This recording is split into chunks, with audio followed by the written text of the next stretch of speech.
Во ова издание, штом ќе пристигнат до прибежиште, бегалците од Украина ги пречекуваат волонтери, им нудат храна, вода, други основни работи. За улогата на волонтерите. Сторија на Гласот на Америка. Малата 7-годишна бегалка Амелија го користи својот талент пеење из Полска на концерти, приходите одат за помош на Украина. По недомнешната смрт на поранешната американска државна секретарка и икона на дипломатијата во САД Медлин Олбрайт, за Гласот на Америка се осврнуваат незините долгогодишни пријатели, соработници во Босна и Херцеговина.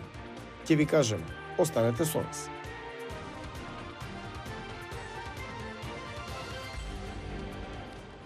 Добро вечер, ова е ТВ журналот Newsflash на Гласот на Америка на македонски, јас сум Јане Бојаджиевски. Министрите за надворешни работи на НАТО се среќаваат во Брисел за да разговараат за дополнителни одговори на руската инвазија. Се очекува САД да објават нови санкции, при што портпаролката на Белата куќа Джейн Псаки рече дека се координираат со групата 7 и Европската унија за мерките што ќе натераат Русија понатаму на патот на економска, финансиска и технолошка изолација. Ова вклучува забрана за сите нови инвестиции во Русија с големени санкции за финансиските институции и државните предпријатија, но и санкции за руски владени представници и членови на нивните семејства. Пред почетокот на дводневните разговори во НАТО во Брисел, САД најавија војна помош од $100 милиони за Украина. Светот е шокиран и згрозен од злосторствата извршени од руските сили во Буча и низ Украина, рече американскиот државен секретар Антони Блинкен. Председателот на Европскиот совет Шарл Мишел рече дека новиот пакет санкции на Европската унија ќе вклучува забрана за увоз на јаглен. Мислам дека мерките за нафтата, дури и за гасот, ќе бидат потребни порано или подоцна, рече тој.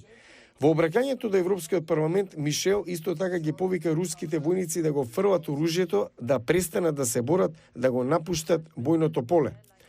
Кога слушаме нова реторика за санкции, не можам да толерирам каква била неодлучност по сето она што го направи руските трупи, рече украинскиот председател Володимир Зеленски пред ирскиот парламент во видеообраќање. А украински бегалци се уште пристигнуваат во Полска. Многумина доаѓаат преку граничниот премин, се заслонуваат пред кампови пред да фатат автобус или воз за друга дестинација. Во овие заслоништа има волонтери кои им помагаат околу основните потреби. Кампот Корчова, на само неколку километри од украинско-полската граница, е транзитна зона за бегалците од Украина. Веднаш штом ќе пристигнат, бегалците ги пречекуваат волонтери, кои им нудат храна, вода и други основни работи. Тие доаѓаат од Полска и од други делови во светот, како овие двајца од Германија. Саша вели дека дошол да помогне лично, откако почнал да помага од дома. Се собравме преку Facebook. За неколку часа стотици луѓе донесоа храна, облека и донации. Со тие пари сега сме овде. Не сме платени. Волонтираме.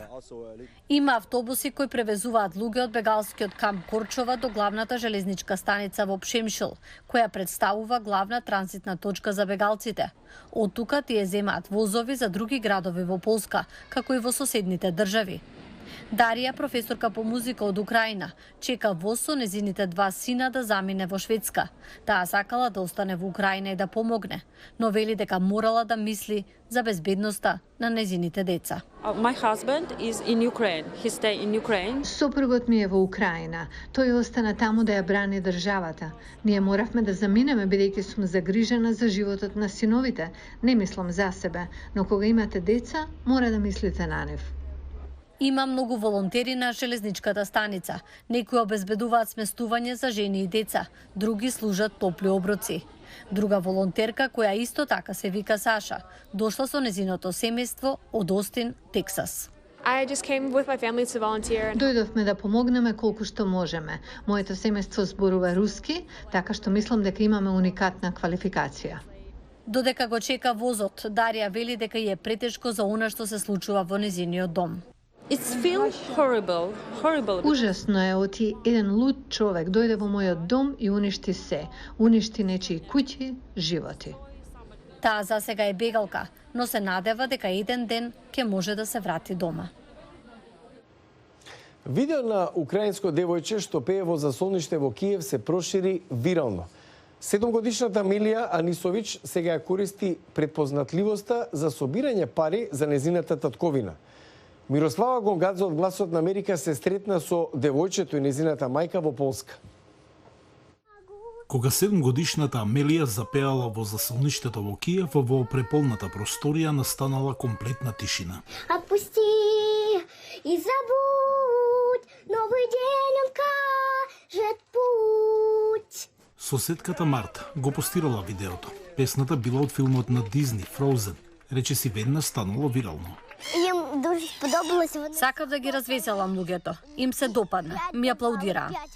Со Амелија и низината мајка Лилија се сретнавме во парк во Полска. Амелија се сеќава како хранеле патки во Украина. Кога почнало бомбардирањето, морала да внимава на секој чекор да не нагази на мина. Мајка и тогаш решила да заминат од Киев. Коли Амелија стала бојатися... Амелија почна да се плаши да се приближи до прозорците. Кога го напуштавме домот и одевме во засолниште од бомба, постојано прашуваше дали е безбедно. Ако останевме, знаев дека ќе има трајна психолошка траума. Се плашеше од сопствената сенка. Семејството сега е во Полска. Братот на Амелија, 15-годишниот Миша, е со нив. Ја разраховала Се надевав дека ќе бидеме овде неколку недели. Разбирам дека ќе биде подолго. Овде сме безбедни, но туѓо е. Сакам да си одиме дома. Сакам да го видам сопругот. Се плашам за семејството. Се надевам дека ќе ми биде одговорено на молитвите и дека брзо ќе се вратиме. Амелија е дете, но изгледа многу свесна за тоа што се случува со незината татковина. Треба размовляти украинско. Ние треба да зборуваме на украински, не руски, зашто нашиот непријател зборува руски. Нашата земја е Украина. Има војна во Украина. Русија не напаѓа. Се плашам за нашето семејство. Татко ми е таму, дедо ми, баба ми. За сите нив се плашам. Многу деца умреа. Јас сакам да живеам. Многу сакам и други деца сакаат да живеат. Иако Амелија и брати ќе одат на училиште во Варшава, сите се надеваат дека војната ќе заврши и ќе се вратат дома. Но за сега Амелија го користи својот талент за пеење и низ Полска пее на концерти, од каде приходите одат за помош на Украина. А за крај на News Flash, по смртта на поранешната американска државна секретарка и икона на дипломатијата во САД Медлин Олбрайт, сеќавање за неа од долгогодишни пријатели и соработници во Босна и Херцеговина. Се навраќаат на незината улога и посветеноста кон Балканот. Следниот прилог го испрати Амина Бјелоња од Сараево. Медлин Олбрайт беше голема пријателка на Босна и Херцеговина. Тоа го манифестираше за време на војната во Босна, но и подоцна во мирнодопски услови. Аналитичарот Ејуб Ганич евоцира спомени. Беше една од најефикасните државници од администрацијата на Клинтон. Се залагаше да и се помогне повеќе на Босна. Ги освои нашите срца, особено во 94 година, особено кога Сараево беше под опсада и гранатирања, таа одржа говор пред американската амбасада. Олбрайт во 1996 за време на администрацијата на Клинтон беше избрана за прва дипломатка на САД. Поранешниот министер за надворешни работи на Босна и Херцеговина Харис Силајџич во 2008 се сретнал со неа во Њујорк. Кој е водио рачуна, наравно, Професионален дипломат кој ја вршеше нејзината работа, но истовремено се грижеше за ситуацијата на теренот, за обичниот народ кој што во тоа време минуваше низ тежок период во Босна и Херцеговина, на граница меѓу животот и смртта. Таа секогаш имаше разбирање за обичните граѓани, се залагаше за правда. За време на војната во Босна во 1994 го посети Сараево со зборовите "Јас сум Саревчанка". Mi smo izgubili jednog velikog prijatelja. Загубивме голема пријателка. Светот загуби голем борец за подобар свет. Зад неа остануваат многу нејзини дела, книги, сведоштва.